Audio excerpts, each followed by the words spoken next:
আসসালামু আলাইকুম রহমতুল্লাহি ওয়া বারাকাতু। ওয়াসসালামু ওয়াসসালাতু আলা আশরাফিল আমবিয়া ওয়া নাবিয়ানা মুহাম্মদ ওয়া তাবিঈন ওয়া আজমাইন। রাব্বি ইশরাহ লি সাদরি ওয়া ইয়াসসির লি আমরি ওয়াহলুল উকদাতাম মিন লিসানি ইয়াফকাহু কওলি। রাব্বি জিদনি ইলমা রব্বানা জিদনা ইলমা রব্বানা জিদনা ইলমা। আলহামদুলিল্লাহ, আমরা সূরা আল কাহাফের প্রথম আয়াতটা নিয়ে আলোচনা করছিলাম। তো এখন পর্যন্ত আমরা যেটা দেখেছিলাম লাস্ট ক্লাসে, যে আল্লাহ সুবহানাহু ওয়া তাআলা আলহামদুলিল্লাহ এই ফ্রেজটাকে কিভাবে ইউজ করেছেন। হ্যাঁ, এবং কি কি প্রেক্ষিতে এই ফ্রেজটা ইউজ হয়ে থাকে। তো এটা আমরা যখন আলোচনা করছিলাম, আমরা দেখলাম যে 6টা জায়গায় আল কোরআনে আলহামদুলিল্লাহ ফ্রেজটা ইউজ হয়। এবং এই 6টা বিষয়ের মধ্যে প্রায় সব 6টা বিষয়ই কিন্তু সূরা কাহাফের মধ্যে আলোচিত হয়েছে। এরপর আমরা আরেকটা যেটা আলোচনা করেছিলাম লাস্ট ক্লাসে, যে কিভাবে এই সূরাটা পূর্ববর্তী সূরা সূরা ইসরার সাথে কানেক্টেড ছিল। আজকে আমরা যে জিনিসটা দেখব সেটা হচ্ছে এই প্রথম আয়াতে যে শব্দগুলো আছে সেগুলোর অর্থগুলা কি, এবং এইটার এই অ্যারেঞ্জমেন্টটা যে হয়েছে একটা শব্দের পরে যে আরেকটা শব্দ, এগুলাতে কোনো স্পেশাল মানে কি বুঝাচ্ছে, এই এই অ্যারেঞ্জমেন্টের মাধ্যমে এই আয়াতের সিকোয়েন্সটার কারণে কি কি অ্যাডিশনাল অর্থ আমরা এখান থেকে পাচ্ছি। তো আমরা শুরু করছি, আউযু বিল্লাহি মিনাশ শাইতানির রাজিম। বিসমিল্লাহির রহমানির রহিম। আলহামদুলিল্লাহি আলহামদুলিল্লাহিল্লাযী আনজালা আলা আবদিহিল কিতাব। প্রথমে আমরা দেখছি যে আল্লাহ সুবহানাহু ওয়া তাআলা বলছেন আলহামদু। এটা একটা আমরা জানি যে এই আলিফ লাম দিয়ে শুরু হওয়া শব্দগুলো হচ্ছে আপনার নাউন। হ্যাঁ, আলিফ লাম দিয়ে শুরু হওয়া শব্দগুলো হচ্ছে নাউন। আলহামদু লিল্লাহ মানে হচ্ছে আল্লাহর জন্য, তার মানে সমস্ত প্রশংসা এবং হামদ, সমস্ত শুকরিয়া এবং প্রশংসা। হামদ মানে শুকরিয়া এবং প্রশংসা, সেটা হচ্ছে লিল্লাহ আল্লাহর জন্য। আল্লাযী যিনি, আনজালা আলা আবদিহিল কিতাব। আচ্ছা, এখন আমরা কেন এই 6টা কারণ, যে আলহামদুলিল্লাহ হওয়ার যে 6টা কারণ সেটা আমরা জেনেছি। এখন আমরা এখানে প্রথম যে আল্লাহ সুবহানাহু ওয়া তাআলা আমাদের সামনে যে যে যুক্তিটা দিচ্ছেন সেটা হচ্ছে আনজালা আলা আবদিহিল কিতাব। এখন আমরা এই এই অংশটাকে একটু বোঝার চেষ্টা করি। যেখানে আনজালা এটা একটা ফেল মাদি, মানে এটা হচ্ছে একটা পাস্ট টেন্স ফেল। এটা একটা অতীতকাল বিষয়ক শব্দ। তো এই পাস্ট টেন্স ফেলটা আপনার যখন আসছে, তার মানে আমরা এটা বুঝতে পারছি যে অবতীর্ণ হয়েছে, অলরেডি ডান, কাজটা ডান। তো এখন আংজালা মানে অবতীর্ণ হয়েছে, এটা বোঝাচ্ছে। কিন্তু সূরা কাহাফ যখন এই আয়াতটা যখন নাজিল হচ্ছে, তখনও কিন্তু আল কোরআনের অবতরণ শেষ হয় নাই, কিন্তু আল্লাহ এখানে আংজালা বলতেছেন। তাহলে এইখানে এটা থেকে মুসলিম বলতেছেন যে যেই কিতাবের কথা এখানে বলা হচ্ছে এটা হচ্ছে অরিজিনাল কিতাব, আল কোরআন, যেটা লাওহে মাহফুজে সংরক্ষিত আছে, সেটার কথা বলা হচ্ছে। হুম, এটা এটা বলছেন কেন? কারণ ওইখানে এটা সম্পূর্ণরূপে অবতরণ আছে, সেইখান থেকে কিছু কিছু রাসূল সাল্লাল্লাহু আলাইহি সাল্লামের কাছে 23 বছর ধরে আসছে, কন্টিনিউ কন্টিনিউ হয়েছে, এবং তারপরে সেটা কম্পাইল হয়েছে লেটার অন, যে এই সিকোয়েন্সে সেটা কম্পাইল করা হয়েছে। এখন আল্লাহ সুবহানাহু ওয়া তাআলা এখানে বলতেছেন আনজালা আলা আবদিহিল কিতাব। তো আমরা যেটা বুঝি যে এটা যদি ফেল হয়, এই ফেলের মাফুল কোনটা? মাফুল হচ্ছে আল কিতাব। হ্যাঁ, মানে যেটা যেটা যেটা নাসাব ফর্মে আছে সেটাকে আমরা মাফুল বলতেছি। তো একটা গ্রামার অনুযায়ী একটা সেন্টেন্সের সিকোয়েন্স হচ্ছে প্রথমে যদি আমার মানে এ থাকে, এর পরে বি আসবে, বি এর পরে সি আসবে। তো আমি সহজভাবে বলতেছি গ্রামাটিক্যাল টার্মগুলো ইউজ না করে। তো সেই ক্ষেত্রে আমরা বলবো যে আনজালা হচ্ছে এ, এর পরে আসার কথা বি যেটা কিনা আল কিতাব, তারপরে আসার কথা সি যেটা কিনা আলা আবদিহি, এইটা সি হিসাবে আসার কথা। কিন্তু আল্লাহ সুবহানাহু ওয়া তাআলা এর পরে বি কে না দিয়ে সি কে নিয়ে আসছেন। হ্যাঁ, তাহলে এটা একটা ব্রেকডাউন হলো, এটা একটা ডিফারেন্ট একটা সিকোয়েন্স হইলো। হ্যাঁ, এটাকে আরবিকে বলা হয় মুকাদ্দাম হয়ে গেছে, মানে পেছনেরটা সামনে চলে আসছে, যেটা যেই শব্দটা পেছনে যাওয়ার কথা সেটা পেছনে না দিয়ে সামনে চলে আসছে। তো এটা কেন হইলো, এটা যদি আমরা বুঝতে চাই তাহলে এখানে কিছু কারণ আছে কেন হলো। 4টা কারণে সাধারণত এরকম মোকদ্দম হয়ে থাকে। কখনো কখনো এক্সক্লুসিভিটি বুঝাইতে, যে এটা একটা অনন্য ব্যাপার, হ্যাঁ এই ব্যাপারটা এক্সেপশনাল, তখন এটা বোঝানোর জন্য এরকম ব্রেক করে সামনে চলে আসে, হ্যাঁ শব্দটা। তো সেটা মানে একটা এক্সপ্রেশন বুঝায়।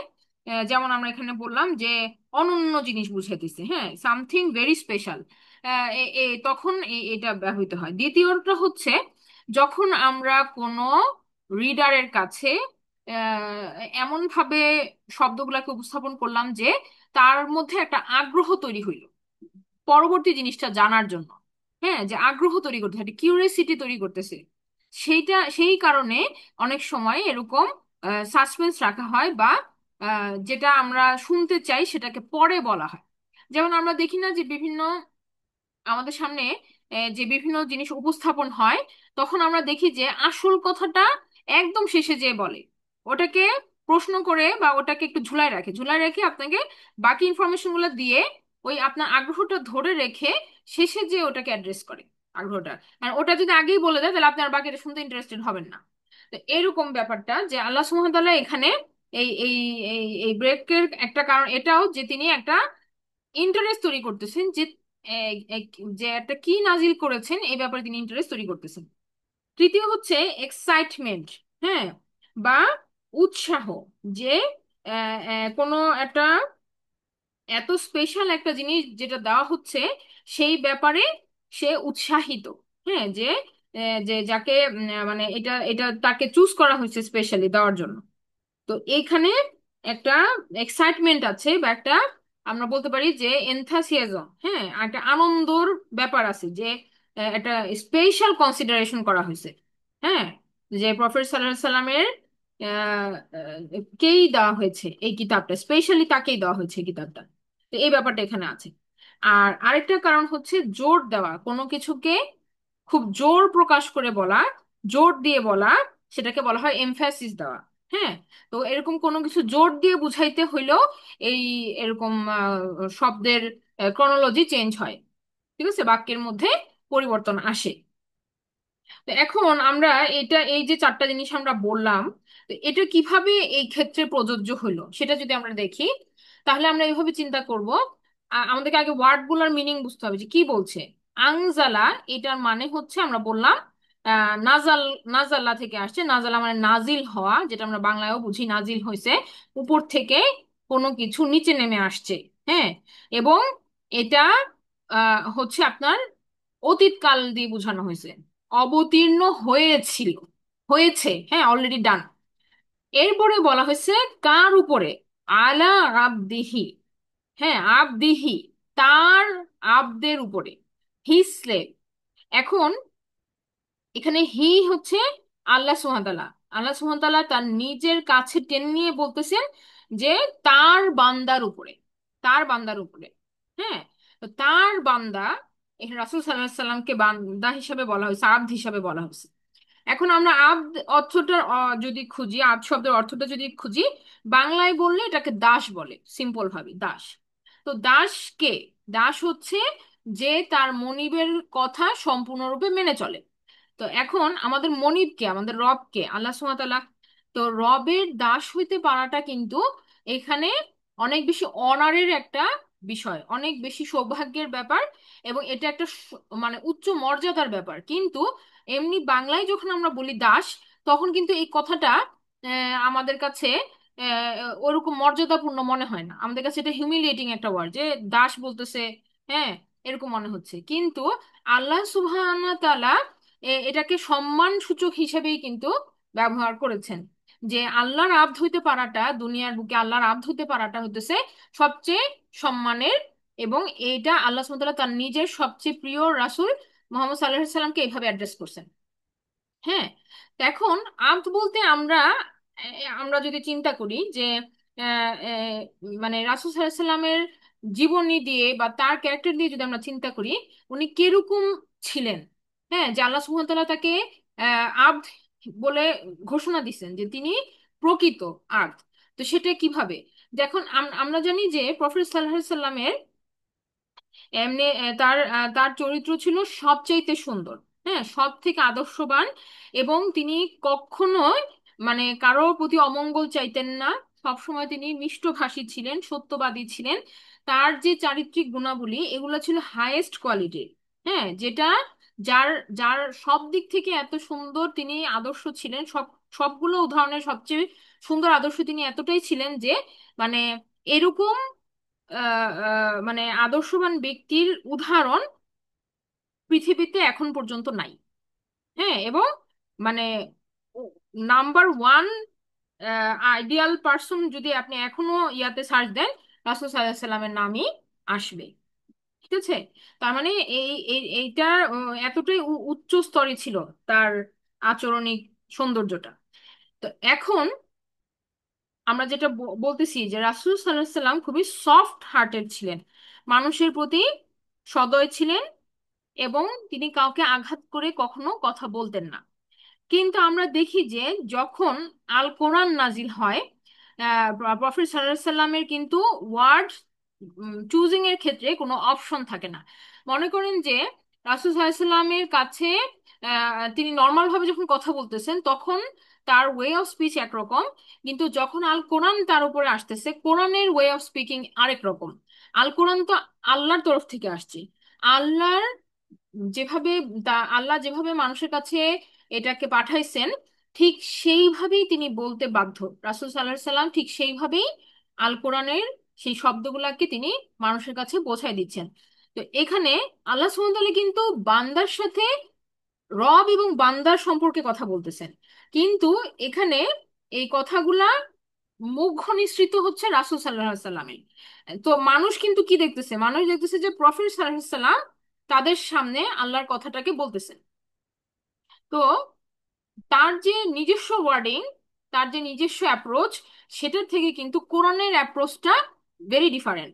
হ্যাঁ, একজন রাজা যখন কথা বলে তখন তিনি কিন্তু মানে কাউকে মানে ইয়া করে কথা বলেন না, কারোর প্রতি বায়াস হয়ে কথা বলেন না, অথবা কাউকে ভয় করে কোনো কথা বলেন না। তাহলে আল্লাহ সুবহানাহু ওয়া তাআলা যখন বান্দাদের প্রতি কোনো আদেশ অথবা কোনো আম, হুকুম জারি করতেছেন তখন কিন্তু সেটা স্ট্রেইট এন্ড ফরওয়ার্ড, তাই না? তো সেখানে এমন শক্ত শক্ত ওয়ার্ডিং আছে, এমন জাহান্নামের বর্ণনা, এমন ভয়ঙ্কর ভয়ঙ্কর আযাবের বর্ণনা আছে যেগুলো রাসূল সাল্লাল্লাহু আলাইহি সাল্লাম কিন্তু মানে সফট হার্টেড হওয়ার পরও অ্যাজ ইট ইজ এগুলো বলতে বাধ্য। তাহলে এই যে এরপরে কিতাবের বর্ণনায় যে কথাটা আসবে যে এর মধ্যে কোনো বক্রতা নাই। হ্যাঁ, এই কিতাব এমন একটা কিতাব যে তার মধ্যে নাই কোনো বক্রতা। তো এটা এতটাই পারফেক্ট যে রাসূল সাল্লাল্লাহু আলাইহি সাল্লামের আহ, মানে ওয়ে অফ স্পিচ আলাদা হওয়ার পরেও উনি কিন্তু অ্যাজ ইট ইজ হুবহু কোরআন যেভাবে আসছে, জিবরাইল আলাইহিস সালাম যেভাবে নিয়ে আসছেন সেভাবে উনি এটাকে স্প্রেড আউট করছেন। তো এটা অনেকের কাছে হার্শ মনে হয়েছে, অনেকের মুখের উপরে অনেকে অপমানিত হয়েছে যে আমাদের কিভাবে বললো। হ্যাঁ, সে সে আমাদের আমাদের আমাদের মূর্তিগুলাকে এভাবে সে অপমান করলো, এভাবে বলতেছে। কিন্তু তারা কি দেখতেছে? তারা দেখতেছে যেটা তো রাসূল সাল্লাল্লাহু আলাইহি ওয়াসাল্লাম বলতেছে, এটা মানুষ বলতেছে। এই তো মোহাম্মদ হিসেবে তারা অ্যাড্রেস করতেছে, কিন্তু আসলে এই কথাগুলো কার? এগুলো তো রবের কথা, এগুলো তো আল্লাহর তরফ থেকে আসছে। সো আল্লাহ সুবহানাহু ওয়া তাআলা তো আর আহ, মানুষ মানুষকেই হিট করে এই কথাটা বলতেছেন যে তারা যেন সংশোধন হয়। তো এই যে ব্যাপারটা আমরা যেটা বলতেছিলাম যে আব্দ কতটুকু পর্যায়ে যে তার ওয়ার্ড চয়েসটাও কি আল্লাহ সুবহানাহু ওয়া তাআলার নির্ধারিত। তিনি কিভাবে কোনটা বলতেছেন, কিভাবে কোন কাজটা করতেছেন। হ্যাঁ, সবকিছু আমরা জানি যে রাসূল সাল্লাল্লাহু আলাইহি ওয়াসাল্লামের প্রত্যেকটা জিনিস কিন্তু মানুষের জন্য অনুকরণীয় আদর্শ হবে। তাই সেই সবকিছুই আল্লাহ সুবহানাহু ওয়া তাআলা কিন্তু মানে তার মনিটরিং এর আন্ডারে হয়েছে, এবং আমরা দেখি যে বিভিন্ন জায়গায় জায়গায় কারেকশনও হয়েছে। যেমন সূরা আবাসাতে আমরা দেখি যে প্রফেট সাল্লাল্লাহু আলাইহি ওয়াসাল্লামের কপালে যে হালকা একটু কুঞ্চিত হয়েছিল, এই কারণে যে তিনি কনফিউজ ছিলেন যে এখন কাকে আমি আর আগে উত্তরটা দিব। হ্যাঁ, এখানে কুরাইশদের বড় লিডাররা দাঁড়ায় আছে, আবার এখানে এই অন্ধ যে সাহাবী ছিলেন উনি এসে প্রশ্ন করতেছেন এমন একটা সময়। হ্যাঁ, তো উনি এই যে একটা কনফিউশন, আমি কাকে আগে উত্তরটা দিব। বা আরবদের এই লিডারদের সাথে আমার কথা বলার একটা অপরচুনিটি আসছে, আমি সেটা বাদ দিয়ে কি এখন আমি এই সাহাবীকে অ্যাড্রেস করবো, নাকি আগে তাদেরকে আমি ডিল করব? তো তখন উনি এই মাথার ওনার মধ্যে ওনার কপালে এই কুঞ্চিত দাগটা আসছে। হ্যাঁ, কপাল কুঁচকাইলে আমরা যেটা যেটা ভিজিবল হয় এই লাইনটা আসছে। তখন সাথে সাথে আল্লাহ সুবহানাহু ওয়া তাআলা আয়াত দিয়ে কারেকশন করে দিয়েছেন। অথচ সে অন্ধ ব্যক্তি তো দেখেনও না যে তিনি যে মনে কষ্ট পাবেন সেই সুযোগও তো নাই, কারণ উনি তো দেখতেছেন না। হ্যাঁ, তো আর রাসূলুল্লাহ কোনো জবাবও দেন নাই, তখন পর্যন্ত তিনি কোনো জবাব দেনও নাই। শুধু ওনার কপালে এই কুঞ্চনটা আসছে পরপরই আল্লাহ সুবহানাহু ওয়া তাআলা তাকে কারেকশন করে দিয়েছেন। তো এতটা পারফেক্ট অবস্থায় আল্লাহ সুবহানাহু ওয়া তাআলা তার রাসূল সাল্লাল্লাহু আলাইহি সাল্লামকে রেখেছেন। হ্যাঁ। তো এখানে আবদিহি বলার মাধ্যমে আল্লাহ সুবহানাহু ওয়া তাআলা একে তো তাকে সম্মানিত করছেন, তাকে উচ্চ মর্যাদা দিচ্ছেন, আবার কি করছেন, তাকে ক্লোজনেস দিচ্ছেন, তাকে নিজের আব্দ বলে খুবই একটা সম্মানের সম্বোধন করেছেন এখানে। হ্যাঁ, আল্লাহর আব্দ। এবং আল্লাহ সুবহানাহু ওয়া তাআলা বলতেছেন যে আবদিহি, এত মানে অ্যাটাচ প্রোনাউনটা এমন ভাবে সুন্দরভাবে এখানে আসছে যে এটা খুবই আল্লাহ সুবহানাহু ওয়া তাআলা তার নিকটবর্তী সম্মানের জায়গাটা মানে তার নিকটবর্তী করার মাধ্যমে প্রফেসর সাল্লাল্লাহু আলাইহি সাল্লামের সম্মানকে সমুন্নত রেখে এই অ্যাড্রেসিংটা করেছেন। এরপরে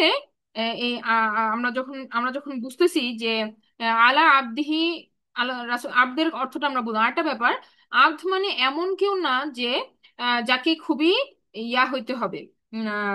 আব্দ মানে এরকম কেউ না যে যাকে আপনার ইন্টেলেকচুয়াল কোনো মানুষ হইতে হবে। হ্যাঁ, ব্যাপারটা আমি সহজভাবে বলি এরকম যে আহ, এরকম যে ওই অন্য ধর্মের যারা ইহুদি খ্রিস্টানরা, তারা কেন রাসূল সাল্লাল্লাহু আলাইহি সাল্লামকে রাসূল হিসেবে একসেপ্ট করতে পারলো না? কারণ তাদের অবজেকশন ছিল এটা যে তারা অনেক শিক্ষিত, তাদের পূর্ববর্তী কিতাব আছে, তাদের জ্ঞান আছে, কিন্তু রাসূল সাল্লাল্লাহু আলাইহি সাল্লাম আসছেন আরবের ভূমি থেকে, তিনি তার কোনো অক্ষর জ্ঞান ছিল না। হ্যাঁ, এবং তিনি পড়তে এবং লিখতে পারতেন না। তো এইটাকে তারা ইয়া হিসাবে দেখছে, তারা এটাকে একটা মানে এটাকে কি বলবো, দোষ হিসেবে দেখছে যে এটা কিভাবে সম্ভব যে এরকম একজন ব্যক্তি আল্লাহর নবী। ঠিক আছে। আরব থেকে আসছে, আরবদের তো ভাষা ছাড়া আর কিছু ছিল না, তাদের ওরকম লিটারেচার সাহিত্য এই জিনিসটা তাদের মুখে মুখেই ছিল, কিন্তু তাদের কোনো লিখিত কিছু ছিল না। হ্যাঁ, সো এই এই যে এরকম একজন ব্যক্তি যে এখন আল্লাহ সুবহানাহু ওয়া তাআলার একজন সম্মানিত ব্যক্তি বা একজন শেষ নবী, এটা তারা মানতে কষ্ট তাদের, এটা একটা কারণ। দ্বিতীয় কারণ ছিল যে তারা ইসমাইল আলাইহিস সালামের বংশ থেকে রাসূল সাল্লাল্লাহু আলাইহি সাল্লাম আসছে। সো এটা আরেকটা বড় কারণ ছিল।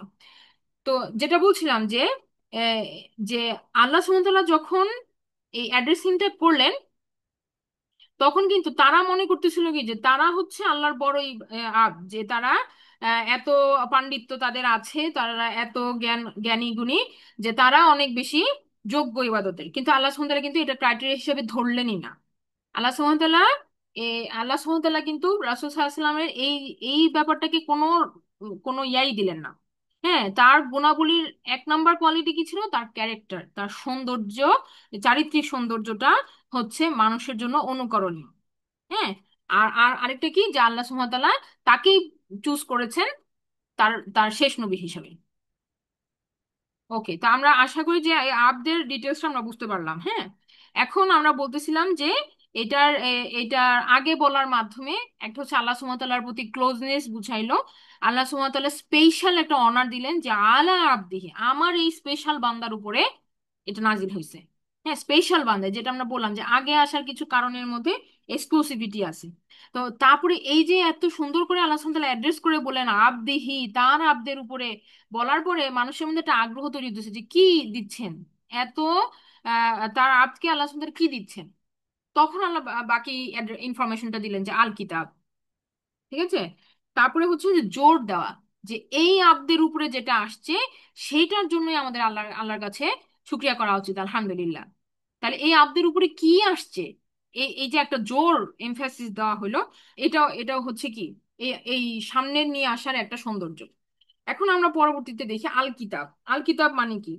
কিতাব মানে আমরা যেটা বুঝি যে একটা বই, এখানে যেমন আসছে দা বুক। তো এখন আমাদের চোখের সামনে বই বলতেই একটা বাধাই করা কতগুলা পেজের সমষ্টি, এটা আমাদের চোখের সামনে ভেসে ওঠে বই। হ্যাঁ, লিখিত একটা বই। কিন্তু আমরা জানি যে কিতাব মানে আল্লাহ সুবহানাহু ওয়া তাআলা এখানে যে কিতাবটাকে বলতেছেন, যে যেভাবে আসছে রাসূল সাল্লাল্লাহু আলাইহি সাল্লামের কাছে, এটা ওরাল ছিল। ওরাল মানে মুখ নিঃসৃত ছিল, এটা কোথাও তখন লেখা ছিল না পৃথিবীর বুকে। তাহলে এখানে আল্লাহ সুবহানাহু ওয়া তাআলা যেহেতু বলতেছেন আনজালা, অলরেডি নাজিল হয়ে গেছে এই কিতাবটা, তাহলে তখন মুফাসসিরিনে কিরাম এটাকে বলতেছেন যে এটা লাউহে মাহফুজে সংরক্ষিত থাকা লিখিত অবস্থায় যে কিতাবটা আল্লাহ সুবহানাহু ওয়া তাআলার সন্নিকটে আছে সেটা। হ্যাঁ, তো সেটা নাজিল হয়ে গেছে এট এ টাইম। তারপরে সেখান থেকে টাইম টু টাইম রাসূল সাল্লাল্লাহু আলাইহি ওয়াসাল্লামের কাছে আসছে। তাহলে আল কিতাব এটা হচ্ছে অরিজিনাল যে অবস্থায় আল্লাহ সুবহানাহু ওয়া তাআলা লাহে মাহফুজে এটাকে সংরক্ষিত রেখেছে, এই কিতাবকে, সেটার কথা বলা হচ্ছে। আচ্ছা, তো এখন কিতাবের এই এই ওয়ার্ডটার অনেক ভাবে আরো বিশ্লেষণ করা হয়েছে। তো আমি যদি একটু সহজ ভাবে বলি, এই কিতাব কথাটাকে বলার মাধ্যমে কিতাবের মানে আসলে যেটা আমরা বলতেছি, আরেকটু যদি বোঝার চেষ্টা করি, কোরআনের বিভিন্ন জায়গায় এই কিতাব কথাটা আসছে একটু ভিন্ন ভিন্ন অর্থে। হ্যাঁ, সব জায়গায় যে এটা শুধুমাত্র লিখিত ফর্ম বা এরকম না। যেমন যেমন আমরা দেখি যে যখন এমনিতে কোনো কিছুকে কিতাব বলা হয়, সেটার মানে হচ্ছে একটা আদেশ নিষেধ সম্বলিত বুক, যেটার মধ্যে হুকুম আহকাম আছে। হ্যাঁ, হুকুম আহকাম আছে মানে অব্লিগেটরি, মানুষের জন্য করণীয়।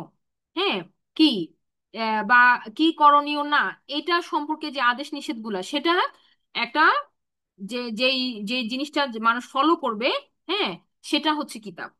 এটা আমরা একটা বুঝি। তাহলে মানে এমন কিছু যেটা মানুষ মানুষের উপর অব্লিগেটরি, মানুষ এটা মানতে বাধ্য। হ্যাঁ, এটা মানুষের উপর কাতাবা করা হয়েছে, মানে এটা অধ্যাদেশ করা হয়েছে, জারি করা হয়েছে। এটা একটা জিনিস কিতাব দিয়ে বুঝি। আবার অনেক সময় হয় যে কেস, যে তোমার কেসটা কি, তোমার ঘটনা কি। হ্যাঁ, তোমার ইয়া নিয়ে আসো, তোমাদের কাছে যদি কোনো কিতাব থাকে সেটা নিয়ে আসো, মানে এরকম করে আল্লাহ সুবহানাহু ওয়া তাআলা কিন্তু ডাকছেন যে আনো দেখি যদি তোমরা পারো আনতে।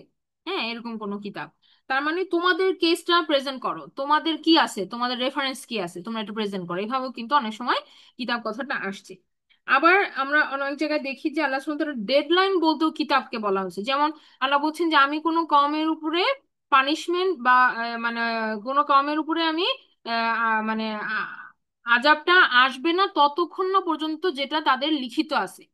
হ্যাঁ, মানে যে সময়টা তাদের জন্য লিখিত আছে। তার মানে এই যে একটা ডেডলাইন, একটা টাইম ফ্রেম আছে প্রত্যেকের জন্য নির্ধারিত, সেটা না আসা পর্যন্ত আল্লাহ সুবহানাহু ওয়া তাআলা তাদেরকে ছাড় দিয়ে রাখছে। হ্যাঁ, তো এরকম প্রত্যেকের জন্যই কি নির্দিষ্ট একটা সময়সীমা আছে, যেটাকে কিতাব বলা হচ্ছে। তো একটা ডেডলাইন যেটা আমরা বুঝলাম। তো এই এই এই সমস্ত জিনিস যদি আমরা বুঝি, তাহলে কিতাবের অর্থটা আসলে আরেকটু আমরা ইন ডিটেলসে বুঝতে পারবো। আরেকটা ব্যাপার আছে যে এটার সিমিলার আরেকটা ওয়ার্ড হচ্ছে কাতিবা। হ্যাঁ, কাতিবা মানে হচ্ছে কোনো কিছু আহ ছিঁড়ে বের হয়ে আসা। হ্যাঁ, এই কোনো কিছু ভেদ করে চলে আসা। তো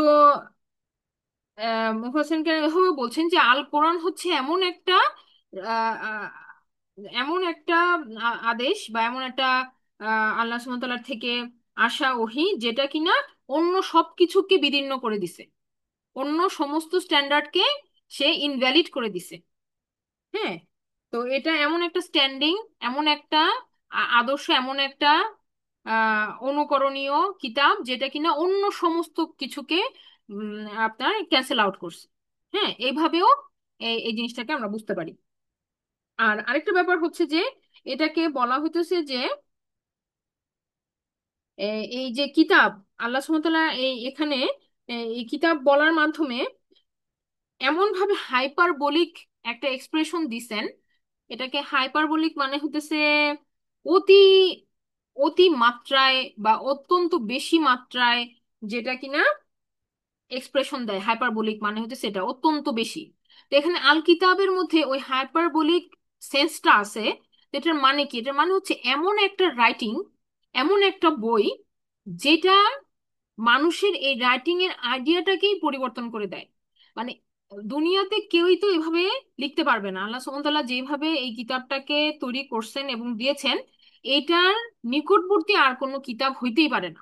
হ্যাঁ, যেমন আল্লাহ সুবহানাহু ওয়া তাআলা বিভিন্ন জায়গায় চ্যালেঞ্জ দিয়েছেন যে যদি তোমরা সত্যবাদী হও তাহলে তোমরা এরকম একটা কিতাব লিখে নিয়ে আসো। হ্যাঁ, অথবা একটা সূরা নিয়ে আসো। এভাবে করে আল্লাহ সুবহানাহু ওয়া তাআলা ওপেন চ্যালেঞ্জ দিয়েছেন, কিয়ামত পর্যন্ত এই চ্যালেঞ্জে কেউ জয়ী হবে না। তাহলে এই কিতাব এমন একটা কিতাব যে যেটা কিনা রাইটিং এর পুরা আইডিয়াটাকেই চেঞ্জ করে দিচ্ছে। হ্যাঁ, তো এইটা হচ্ছে আল্লাহ সুবহানাহু ওয়া তাআলা এভাবে বলার বলছেন আর কি এখানে। যেটা যেটা আল্লাহ আমাদের জন্য বোঝা সহজ করে দিক যে এটার এক্সপ্রেশনটা অনেক বেশি সুন্দর। হ্যাঁ, যেটা ওয়ার্ডিং এর মাধ্যমে আসছে, যেটা যেটা কিনা এক্সপ্রেশন দিচ্ছে, এভাবে গ্রামাটিক্যাল ইয়া দিয়ে এক্সপ্রেশনটা হচ্ছে আর কি। শব্দের পজিশন, শব্দের ব্যাকরণগত যে আহ, যে আলংকারিক যে ব্যাকরণগত যে ব্যাপারটা, সেটা থেকে আপনারা এই জিনিসটা বুঝতে পারবেন। আচ্ছা, তো এখন আমরা এই পর্যন্ত যেটা বললাম যে আনজালা আলা আব্দিহিল কিতাব, এরপরে বলা হচ্ছে যে ওয়ালাম ইয়াজআল্লাহু ইওয়াজা, যে এই কিতাবকে কেন, কেন কিতাব শব্দটাকে পরে রাখা হলো আর আবকে কেন আগে রাখা হলো। আমি একটু আগে আবকে কেন আগে রাখা হলো সেটার কথাগুলো আমি আপনাদেরকে বলছি। এখন আসি কিতাবকে পরে রাখার বেনিফিট কি। এই কিতাবের একটা বৈশিষ্ট্য হচ্ছে ওয়ালাম ইয়াজা আল্লাহ ইওয়াজা, যে এটার মধ্যে নাই কোনো বক্রতা। তো কিতাব আর এই এই অংশটা, এই ফ্রেজটা পাশাপাশি থাকার মাধ্যমে আমরা বুঝতে পারতেছি যে যে কিতাবেরই এই বৈশিষ্ট্যটা একদম পাশাপাশি, যে এত সুন্দরভাবে পজিশনিংটা হয়েছে যে মানে কারো এটা বুঝতে কোনো কষ্ট নাই যে এই কিতাবকেই বলা হচ্ছে যে এটার মধ্যে কোনো বক্রতা নাই। হ্যাঁ, এই এই কিতাবের মধ্যেই কোনো রকমের কি নাই, কোনো বক্রতা নাই, এটা বুঝতে কারো আর কনফিউশন নাই, এত পাশাপাশি ভাবে ওয়ার্ডিংটা আসছে। হ্যাঁ, যে এটা একটা অনন্য সুন্দর একটা পজিশনিং, যেটা যেটা কিনা আল কোরআনেই একমাত্র সম্ভব, এত সুন্দরভাবে এক্সপ্রেশনটা দেওয়া। হ্যাঁ, এবং এত সুন্দরভাবে এটা পজিশনিংটা হয়েছে, আল্লাহ সুবহানাহু ওয়া তাআলা এভাবেই দিয়েছেন। তো এখন এখন এখানে আমরা যেটা দেখতে পাচ্ছি যে নাই ওয়া লাম এবং নাই, হ্যাঁ, ইয়াজআল লাহু ইন ইট, ইয়াজআল মানে নাই এটার মধ্যে, লাহু এটার মধ্যে, ইওয়াজা, ইওয়াজা মানে কি, এখানে বলা হচ্ছে এনি ক্রুকেডনেস, হ্যাঁ, কোন রকমের যেটা আমরা বলতেছি যে বক্রতা, কোনো পেঁচানো জিনিস, কোনো জটিল কিছু বা এমন কিছু যেটা কিনা মানুষের কাছে ক্লিয়ার না, এমন কিছু এটার মধ্যে নাই। মানুষ এটা পড়লেই কি করতে পারতেছে, এখান থেকে ইনফরমেশন বুঝতে পারতেছে। এটা মানুষকে সহজতা দিচ্ছে, জীবনকে সহজ করতেছে, কঠিন করতেছে না। হ্যাঁ, এটার মানদণ্ডটা শুরু থেকে একই আছে, এটা পরিবর্তন হচ্ছে না। এবং এটা এটা হচ্ছে মানে এটা পড়ার মাধ্যমে মানুষ গাইডেন্স পাচ্ছে। হ্যাঁ, তো এইটা যে এটার মধ্যে নাই কোনো বক্রতা বলতে আল্লাহ সুবহানাহু ওয়া তাআলা এখানে অনেকগুলা ক্ষেত্রে কিন্তু অর্থটাকে বলতেছেন আমাদের জন্য। রিওয়াজা, রিওয়াজা মানে এটার মধ্যে নাই কোনো রকমের কোনো বক্রতা। এবং এই যেটা আমরা আপনাদেরকে হিস্ট্রি থেকে বলতেছিলাম যে ওই ইউরোপিয়ান যে ইয়াটা বিদ্রোহটা হয়েছিল, তার প্রথম দিকে একরকম ঘটনা ছিল, পরের দিকে কিন্তু ঘটনার পরিবর্তন হয়। প্রথম দিকে ধর্মীয় ব্যাপারে মানুষের যেই যেই আম, ধারণাগুলো ছিল, সেটা কিন্তু এরকম একটা নেগেটিভ ধারণা তৈরি হয়েছিল মানুষের মধ্যে, যে ধর্ম হচ্ছে খারাপ, ধর্মের মাধ্যমে মানুষের উপর অত্যাচার করা হইতেছে গির্জাগুলা থেকে, এবং এই এই ধর্মকে অন্ধ অনুকরণ করতে আমাদেরকে বলা হইতেছে, যেটা কিনা যেটা কিনা কোনো সেন্স রাখে না। এভাবে করে তারা কিন্তু একটা এক প্রখা বা এক চোখা, যেটাকে আমরা বলি এক চোখের একটা ভিউ তাদের মধ্যে ছিল। পরবর্তীতে যখন আমরা দেখলাম যে একটা বিপ্লবের মাধ্যমে যখন মানুষ বলল যে না, আমরা এখন শিল্প সংস্কৃতি জ্ঞান চর্চা এগুলা করব, আর এইখানে মানুষ দেখলো যে তাদের অনেক পরিবর্তন আসতেছে, কল্যাণের দিকে তারা যাচ্ছে এবং বিভিন্ন জায়গায় তারা বেনিফিটেড হচ্ছে, তখন তারা বলল যে তাহলে এটাই ভালো, আমরা এদিকেই ফোকাস করব। আমরা মানে ধর্মটা হচ্ছে মানুষের অপশন করে দিল, যে যার মন চায় সে পড়ো, যার মন চায় তার দরকার নেই, এটা খুব জরুরি কিছু না। হ্যাঁ, তো এভাবে যখন তারা আরেকটা এক্সট্রিমে চলে গেল, তখনও কিন্তু তারা আরেকটা চোখকে বন্ধ করে অন্য একটা চোখকে খুললো। কিন্তু এই দুইটা চোখ যখন ওপেন না হবে ততক্ষণ পর্যন্ত ব্যালেন্স আসবে না। তো তাহলে আমরা দেখলাম যে তাদের মানদণ্ডটা তারা পরিবর্তন করে ফেলছে। প্রথমে তারা বলছে যে ধর্মই সব, ধর্ম ছাড়া কোনো কিছু হবে না। পরে তারা বলছে যে না, ধর্ম কিছু না, দুনিয়াই সব, দুনিয়াতেই সবকিছু, আমার নলেজ আছে, এখান থেকে আমরা বেনিফিটেড হতেছি, এটা এই দুনিয়া নিয়ে পড়াশোনাই হচ্ছে সব, ধর্ম লাগবে না। হ্যাঁ, তো মানদণ্ড এরা পরিবর্তন করেছে নিজেদেরটা, এদের ভিউ চেঞ্জ করছে। কিন্তু আল্লাহ সুবহানাহু ওয়া তাআলার মানদণ্ডটা প্রথম থেকে একই আছে, এটা মানদণ্ডের কোনো পরিবর্তন হয় নাই এবং হবেও না। তাহলে এই যে মানুষের টাইম টু টাইম চেঞ্জ হয়, মানুষের মনের চেঞ্জ হয়, সোসাইটি চেঞ্জ হয়, মানুষের আইন কানুন মানুষ পরিবর্তন করে ফেলে, এই শিফটিং এর কোনো টাচ কিন্তু আল কোরআনের মধ্যে হবে না, এবং এটার কোনো সুযোগ আল্লাহ সুবহানাহু ওয়া তাআলা দেন নাই। তাহলে এখানে বলা হচ্ছে যে এটার মধ্যে কোনো কি নাই, ডেভিয়েশন নাই, এটা শুরুতে যেটাকে সত্য বলেছে শেষ পর্যন্ত সেটাই সত্য, এটা শুরু থেকে যেটাকে মিথ্যা বলেছে শেষ পর্যন্ত সেটাই মিথ্যা। হ্যাঁ, এটা যেটাকে হালাল করেছে শেষ পর্যন্ত সেটাই হালাল, যেটাকে হারাম করেছে শেষ পর্যন্ত সেটাই হারাম থাকবে। তার মানে এই আল্লাহ সুবহানাহু ওয়া তাআলার দেওয়া এই নীতির কোনো পরিবর্তন নাই। হ্যাঁ, এবং আমাদের জন্য এটা সহজ হয়ে গেছে, এর ফলে জীবন ধারণ করাটা আমাদের জন্য সহজ হয়ে গেছে। কারণ আমরা যদি আল্লাহ সুবহানাহু ওয়া তাআলার এই আদেশ নিষেধকে মেনে নিতে পারি, তাহলেই কি আমরা আমরা সহজ সরল পথ যেটা আমরা খুঁজি, যে ইহদিনা সিরাতাল মুস্তাকিম, সেটা আমরা পাবো। আমাদের ওই জটিল কোনো রকমের মানে আইডিওলজির কাছে আমাদের মাথা নত করতে হবে না। হ্যাঁ, আমরা আমরা এটা বলতেছিলাম যে আল্লাহর আবহর মাধ্যমে বেসিক্যালি কিন্তু আমরা কি করতেছি, আমরা নিজেরা অন্য সমস্ত যে আমাদের আইডিয়াল গুলো আছে সেগুলো থেকে আমরা ফ্রি হইতেছি। আর যদি আমরা আল্লাহকে আব্দ হিসেবে মেনে না নেই, তাহলে হয় আমরা নিজের নাফসের দাস হইতেছি, অথবা আমরা আমরা অন্য কারো দ্বারা পরিচালিত হইতেছি। হ্যাঁ, মানে মানুষ কিন্তু আসলে কিছু না কিছুর দাসত্ব করেই। মানুষকে আল্লাহ তৈরি করছেন এভাবে যে মানুষ দাসত্ব স্বীকার করে।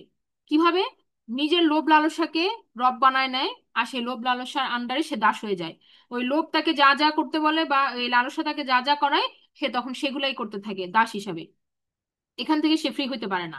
কিন্তু যদি কেউ আল্লাহকে রব হিসেবে মানে, তখন কিন্তু সে বাকি সমস্ত এই সমস্ত মানে ট্র্যাপ থেকে সে কিন্তু ফ্রি হয়ে যাবে। আবার আমরা যদি দেখি যে কেউ তার নাফসের বিভিন্ন রকমের মানুষের চাহিদা হয়। হ্যাঁ, নাফসের বিভিন্ন চাহিদা হয়, যেগুলা কিনা মানুষকে জাহান্নামের দিকে ডাকে। জাহান্নাম তো জাহান্নামের দিকে তো ডাকে না, মানুষের নাফস সেটাকে সৌন্দর্যমণ্ডিত করে দেখায় যে এইটাতে মজা বেশি, এটাতে ফান আছে, এটাতে অনেক বেশি এক্সাইটমেন্ট আছে, দুনিয়াটা এখানে অনেক রঙিন। এভাবে সে দেখায়, এভাবে সে ডাকে, নাফস ওদিকে যাইতে চায়। আরে ওই ওইটা করলে তো ভালো, এটা তো এটাতে বেশি মজা হইতেছে। হ্যাঁ, আর এখানে অন দা আদার হ্যান্ড আমরা দেখি যে দিন পালন করতে গেলে মানুষ অনেক রেস্ট্রিকশনের মধ্যে পড়ে যাচ্ছে। তো তখন একটা কি, আমি আমি যদি নার্ভসকে বলি যে না, আমার ফ্রি উইল, আমি আমি এটাই করতে পছন্দ করি, তখন দেখা যাবে যে আমি না চাইতেই অন্য কিছু দাসত্ব করতেছি। হ্যাঁ, মনে করেন যে একটা একটা পার্টির পরে আরেকটা পার্টি, একটা কিছুর পরে আরেকটা কিছু, একটা চেইন তৈরি হয়ে যাচ্ছে, যেটা আমাকে এমন ভাবে আবদ্ধ করে ফেলবে যে আমি ওখান থেকে বাইরে হয়ে আসতে পারবো না।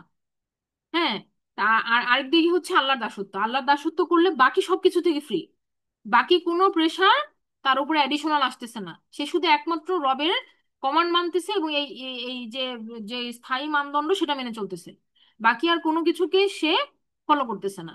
তো এইভাবে করে আমরা দেখি যে আল্লাহর মানদণ্ডটা ফলো করার মধ্যেই হচ্ছে কি মুক্তি।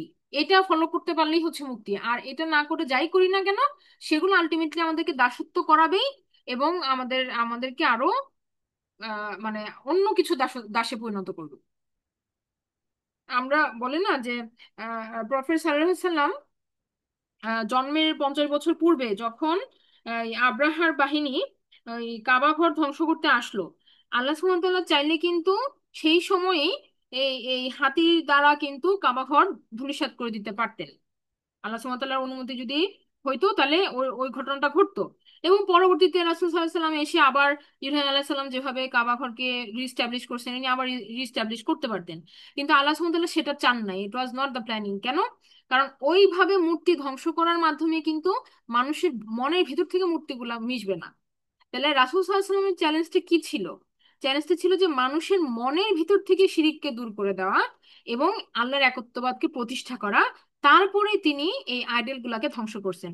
রাসূল সাল্লাল্লাহু আলাইহি সাল্লাম মক্কা বিজয়ের পরে যে কাবা ঘরের চারিদিক থেকে মূর্তিগুলাকে সরাইছেন, তার আগ পর্যন্ত কিন্তু উনি ওভাবেই ইবাদত করছেন, মূর্তি রেখেই কিন্তু ইবাদত করছেন। হ্যাঁ, তো এই এই ব্যাপারটা যদি আমরা বুঝি যে আহ, যে মানে মানুষের মনের ভিতরেও কিন্তু আপনার নানা রকমের আইডিওলজি আছে যেগুলোকে মানুষ ফলো করে, ওয়ার্শিপ করে। হ্যাঁ, কিন্তু আল্লাহর একত্ববাদের বা আল্লাহকে রব হিসেবে সম্পূর্ণরূপে যখন আমরা মেনে নিতেছি, তখন আমরা ওগুলা থেকে মুক্ত হতে পারবো। হ্যাঁ, বাইরে থেকে আমরা যাই করি না কেন, বাইরে থেকে আসলে মানে আমাদের ভেতরের ইয়াটা চেঞ্জ না হলে ওটা পরিবর্তনটা সম্ভব না। তো আল্লাহ সুবহানাহু ওয়া তাআলা যেমন প্রফেসর সাল্লামকে দিয়ে মানুষের ভেতরটাকে ক্লিন করাইছেন, তারপরে বাইরের ফিজিক্যালি ক্লিননেসটা করানো হয়েছে, কাবা ঘরে চারিদিক থেকে মূর্তিগুলোকে সরানো হয়েছে। সিমিলারলি আমাদেরকেও এই কাজটাই করতে হবে, যে আল্লাহর দাসত্বটা মন থেকে মেনে নিতে হবে। বাইরে থেকে জোর করে আমাদেরকে দিয়ে করানো হইলেও সেটা কিন্তু লং লাস্টিং হবে না। ঠিক আছে, তো এই জিনিসটাই আমাদেরকে আল্লাহ আরো ভালোভাবে বোঝার তৌফিক দান করুন। আমরা আজকে এখানে শেষ করছি। সুবহানাকা আল্লাহুম্মা ওয়া বিহামদিকা আশহাদু আল্লা ইলাহা ইল্লা আনতা আস্তাগফিরুকা ওয়া আতুবু ইলাইক। আসসালামু আলাইকুম ওয়া রাহমাতুল্লাহি ওয়া বারাকাতুহু।